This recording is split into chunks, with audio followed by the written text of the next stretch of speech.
Hey, Adam here. Welcome to Dad-Preneur episode number 5. Wearing my Cassius Clay Muhammad Ali shirt today. Gonna hit you with some truth. I typically don't. I have ideas for this show, and I jot them down in my phone actually, in an app called Google Keep, which I swear by. It's like a to-do list. I do my grocery list, blog posts, video ideas, business ideas, all kinds of things. I love the app. So I usually refer to that. But I'm trying to go just what I feel, and not really have a script or a plan or anything. And I had shared a video in our private Facebook group. It's a group of a bunch of dadpreneurs in that, where we talk about business and mindset and fatherhood and raising a family and all kinds of things. It's a fairly new. It's only been around a couple weeks. But I shared a video of a guy who I follow called. His name is Andy Frisella. He has a podcast called the MFCEO, which I'm a huge fan of. Go listen to it. He just speaks the truth. He talks about personal responsibility and why how a lot of people do not take personal responsibility. I love the show. So he shared this video yesterday. Andy did. And it was just an audio clip from his from a recent podcast that I happened to listen to last week. And so he made a video, but it's the audio from the podcast. He shared, it was like a 2-minute video slash audio, and he shared it on his Facebook page yesterday, and I had shared it in the Facebook group this morning, and it's about not quitting and things like that and starting a business. And so I got a response from one of the guys in the group about not quitting and that, and then I just answered just off the top of my head about starting a business and how it takes fucking work and it takes a ton. It takes a lot. It's not as easy as people make it out to be. It's certainly not as glamorous as people make it seem. It can be, but there are the build up, and you're in the trenches. It is a lot of work. It's very scary.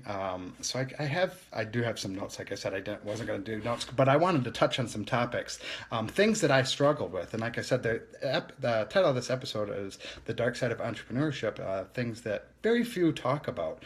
A lot of people are kind of bragging about the ups, their wins, but very, very few talk about the struggle or the journey or the road to get to the wins. And I've been doing this for 6 years. I got started in 2010, and I struggled for a long time. I jumped from kind of business idea. Mainly for the first 5 years, I helped local businesses do websites and SEO and social media and things like that. Helped them market online, basically.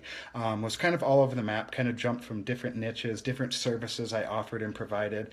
Never was really passionate about it. I really chased the money and really stressed out. But bank account was negative on numerous occasions. The amount of late fees I have paid at Wells Fargo, I joke around with the people in there and I tell them, I built this wing. This is for me. This is for my overdraft fees over the years. Your office, you can thank me because I paid for this damn thing with all my overdraft fees. That happened numerous times. The constant self-doubt. I still deal with self-doubt, not nearly as bad as I did when I started. I got better managing it, I guess I should say, but that's always there. The self-doubt's always going to be there. It's how you manage it is key. That's why I stress the importance of mindset. The family not being supportive, family and friends, actually, I should say, not being supportive, that is extremely hard to deal with. And that just increases the self-doubt. Virtually, the first couple of years, I wasn't a dad or anything, and I virtually eliminated my social circle. I had no friends. I couldn't go out. I couldn't afford to go out. A lot of times I stayed at home on Fridays and Saturdays and I worked. I would watch YouTube videos and teach myself how to do websites, how to do things. I would read ebooks. I would buy courses, and I would just consume all this information. So I didn't have friends. I didn't have a social circle. I kind of distanced myself from everyone, and that was a choice. I saw like this dream of working by myself or working from home, and that's what I was after. And so I sacrificed a ton. It's mainly friends. So that was very, very difficult. I was like 28, 29 at the time, living in Las Vegas, the city of sin. Although I was with Amanda since pretty much the very beginning of this entrepreneur journey. And she's stuck with me for some fucking reason. She stuck with me this whole time, and believed what I believed in and saw the vision that I saw and all that. Cashing out the 401k, that's something I did back in like 2011. That sucked. I didn't have a lot of money in there, but it was it was like 11 grand, I think. I didn't cash it all out at once, but I paid dearly. I paid taxes on it. Got killed, but it was to fund this dream. So that was really hard to go cash that out, and pay the taxes I paid in the fund. I ended up getting, I think, 40% of it or 50%, because the rest is taxes, but I had to do it. Or I chose to do it, I should say, and I had to do it to put food on the table. Eating mac and cheese for lunch and dinner. I've ate so much mac and cheese over the years. Luckily, I actually still like it because that's all I could afford. So mac and cheese was lunch and dinner. Breakfast was toast, barely getting by. The drinking, I've talked about that before. Borrowing money from the check cashing store. There's a place called Check City. I'd be borrowing money at 400+% interest. I'd get killed. Borrow $200 and I'd pay $400 back in 30 days. And if you don't pay it back, the interest just compounds. So going to the check cashing store, I did that on numerous occasions 3-4 years ago. That was horrible. The almost repossession on my car when I had a car that I was financed, almost repossession on that. The almost foreclosure on the house. I got the letters from a Bank of America. Bank of America. The letters of, hey, you're 2 months behind, you're 3 months behind, you're 4 months behind. What the hell is going on? Not paying that. Being scared of that. Not scared. Frightened of that. That was very, very hard. That increases that self-doubt. All this shit really adds to the self-doubt. What else did I want to talk about? Crying myself to sleep. I've done that many times. I've even done that recently, actually, about other things. But crying myself to sleep because business. Am I doing the right thing? Should I go work a 9 to 5? Should I go get a job? That's what my family's telling me. That's what kind of that voice in my head. That's what the voice in my head's telling me. Maybe I should. Maybe they're right. Maybe I'm made to be mediocre. But I stuck through it. I ignored them. I'm very stubborn. I use that to my advantage. The feeling of being a fucking loser for years, not making much money at all. The first year, I don't even think I made $10,000. Luckily I had some unemployment I was collecting. So that kind of, I actually was kind of using that as a crutch, and I ended up cutting off the unemployment myself because I was leaning on it too much. But you feel like a fucking loser, $10,000 in a year. That's not a lot of money. Very, very hard to get by and live on that. I didn't have a cell phone for 10 or 11 months. I very rarely talk about this. This was 3 years ago. I couldn't afford it. I just could not afford paying $135 a month to, I think it was AT&T at the time. And I stopped paying, and then they took the service back. And I used Google Hangouts for my cell phone for 10 or 11 months. I ended up going... I ended up getting the phone. I'm looking for my phone. I'm talking to it. I ended up getting a phone. I ended up getting on a Walmart plan. Actually, I still have the Walmart plan. It's like $38 a month. It's the same thing. It's T-Mobile service.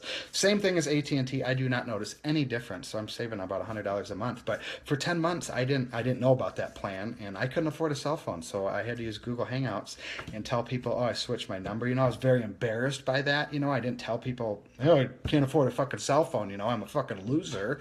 But I just would use Google Hangouts, and I had to be on Wi-Fi in order to connect. So if I'm out driving around, you couldn't call me because I couldn't talk. I'd have to go into like a McDonald's parking lot, connect to Wi-Fi to make a fucking phone call. It was horrible, but that's what I had to do. The deep depression. Like I said, the self-doubt and the deep depression, kind of similar. Very deep depression with just so much self-doubt. What am I doing? Am I doing the right thing? Things like that. So that's just like a kind of a small list of like the dark side of entrepreneurship. Like I said, I had a different plan for today's show, and then I just felt this calling to kind of share and be super open, super vulnerable, and share with you the dark sides of entrepreneurship and what I've went through. There's other things too. One guy, he has a jewelry store here in Vegas. He threatened to put me through a meat grinder. He literally used the words meat grinder because I took his website down because he didn't pay his bill. He's a Las Vegas jeweler. I have no idea if he can put me through a meat grinder, but that scared the shit out of me. I put his website back up. He never paid the fucking money, and I didn't want to be put through a meat grinder, So that's a threat. Those are the things you deal with. I had clients just stop paying. I had an attorney stop paying money, owed me money. I needed that money really bad and just stopped paying. And he was like, take me to court. He's an attorney. He cleaned me up. I didn't have the money to invest in an attorney. So those are the things that you deal with. That's the stuff that a lot of people don't talk about. So it's not easy. It's definitely worth it, though. I don't want to be Downer Dukes here, or Debbie Downer. It's definitely worth it. Had speech therapy. Ava gets speech therapy like 3 times a month.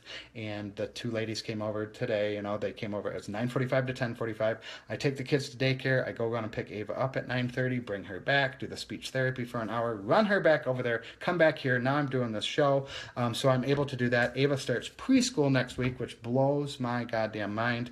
and it's from like 8:45 to 12:45. Like, how could I do that with a normal job, you know? So I will have the luxury of taking her to daycare every morning and picking her up from daycare every afternoon, dropping Ashton off at the sitter and that. So I can do all this. I have the freedom to do all this. I get to do all this. It's a privilege that I can do all of this because of the sacrifices I went through the last 6 years. So not all doom and gloom. I had my eye on the prize, working from home, raising a family, being around when the kids were here. That is why I went into business for myself. 6 years ago, I planned ahead. So that's the dark side of entrepreneurship, but it's all worth it for sure. Hey, if you know a dad, why don't you tag him down below and share this message with him? We're trying to reach the dads out there that are aspiring entrepreneurs, or that are maybe they are currently entrepreneurs. We have a free Facebook group called Dad-Preneur, and we can, like I said, we talk business, we talk fatherhood, we talk leadership, we talk helping the community, we talk business mindset, kids, raising a family, all kinds of things like that. Having a lot of fun. It's a new group, but tag a dad. That's what I'm kind of phrasing it. Tag a dad, just one. That's all I'm asking of you, is just share it with one person. So thank you very much, and we will see you on tomorrow's show.